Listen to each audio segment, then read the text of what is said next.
तो क्या होता अगर जिराय सेंसेई कभी भी नहीं मरते? क्या नारुतो सीरीज में कोई बदलाव आता? क्या वो होकागे बन जाता? इन सवालों का जवाब मिलेगा इस वीडियो में, तो वीडियो को एंड तक जरूर देखना। अब देखो, जिराय को जिंदा रखने के सिर्फ दो ही तरीके थे।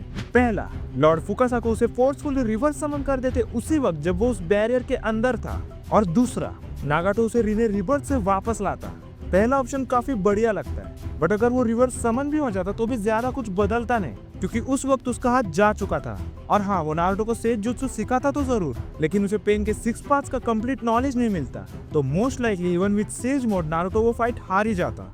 लेकिन दूसरा ऑप्शन पॉसिबल है। सोचो, पेन अटैक के बाद जब नागाटो रीने रिबर्थ यूज करता है सबको रिवाइव करने के लिए, उस वक्त वो जिराय को भी रिवाइव कर देता है। वो उस वक्त अंडर वाटर होता है, लेकिन अब उसकी बॉडी पूरी तरह से हील हो चुकी होती है, क्योंकि रीने रिबर्थ से जो भी इंसान लौट कर आता है वो कम्प्लीटली हील्ड होता है। फिर जिराय तैर कर पानी से बाहर निकलता है और सीधा निकल पड़ता है हिडन लीफ के लिए। तो हम इस अल्टरनेट टाइमलाइन के लिए सेकंड ऑप्शन चूज करेंगे। कोनोहा पहुंचते ही सब शॉक हो जाते हैं। नारुतो इमोशनल होकर रो पड़ता है और जिराय को सब कुछ बताता है, कैसे उसने सेज मोड मास्टर किया और कैसे वो अपने डैड मिनाटो से मिला। जिराय ये सब सुन के बस मुस्कुराता है, उसे अपने स्टूडेंट पे गर्व होता है। इस टाइम सुनाडे अभी भी कोमा में होती है, तो काउंसिल फिर से जिराय को होकागे बनने के लिए कहती है, लेकिन एज ऑलवेज वो मना कर देता है, क्योंकि वो खुद को उस पोजीशन के लायक नहीं मानता। तो अपना भड़वा डांसो ही होकागे बन जाता है। बाकी टाइमलाइन लगभग सेम ही रहती है। सास्के डांजो को मार देता है। 5 का भी समिट भी वैसे ही होता है जैसे ओरिजिनल टाइमलाइन में हुआ था, और नारुतो सास्के की ब्रिज वाली मीटिंग भी बिल्कुल वैसी ही होती है।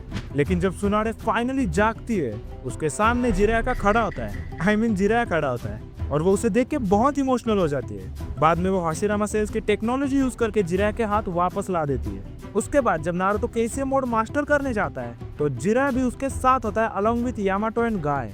और फिर फाइनली स्टार्ट होती है 4th ग्रेट निंजा वॉर। जिराय सीक्रेटली फ्रंट लाइन ज्वाइन करता है बिना नारुतो को बताए, क्योंकि नारुतो को वो आइलैंड छोड़ना मना था। जिराय अपने सेज मोड के साथ बैटलफील्ड डोमिनेट करता है। वो रीएनिमेटेड कागज को तुरंत सील करने में हेल्प करता है और हर जगह निंजा अलायंस को सपोर्ट करता है। और अब इमेजिन करो एक बैटलफील्ड सीन जहाँ मिनाटो, नारुतो और जिराय एक साथ फाइट कर रहे हैं। हमें वो देखने में बहुत ही मजा आता।